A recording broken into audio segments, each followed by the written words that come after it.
Tell us, how can people in the area help out if they're looking to be a source?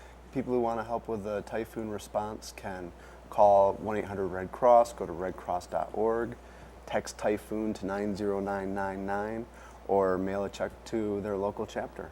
All right, and that's just one thing that you guys are working on right now. Another thing you've got going on is classes about CPRs for cats and dogs. So why don't you tell us a little bit about what those classes will teach people? Yeah.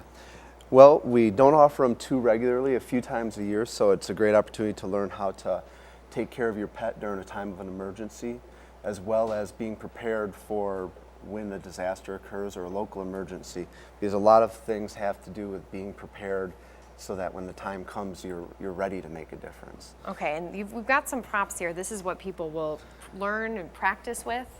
Yep, this is a CPR mannequin, dog, obviously. And what the trick is, when you breathe into a dog, you need to actually close their mouth and blow into their snout. And that's the trick. And then with the mannequin, you're able to see the chest rise. We'll teach certain things about how to bandage an animal's leg or any other injury that it might have. Having unique things in your supply kit, first aid kit, a lot of the same things that you would have in a human kit, a roller bandage, gauze pads, rubbing alcohol, peroxide, eye wash. A lot of things are the same, some different things. You need to make sure that you have a leash. Right.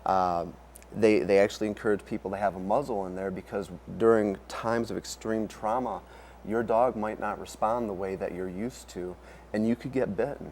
You know, while you're working on an injured animal, its first instinct is that you're the one causing the pain because it doesn't understand. Also teach about how to take the pulse of your pet, which is in the top part of the leg here, right above. I didn't realize it was the in foot the leg below there. the ankle. Yeah, Okay. kind of much like a human's. Also establishing what the normal heart rate and breathing rate are for your own dog. This is all very important information that we'll be teaching at the class.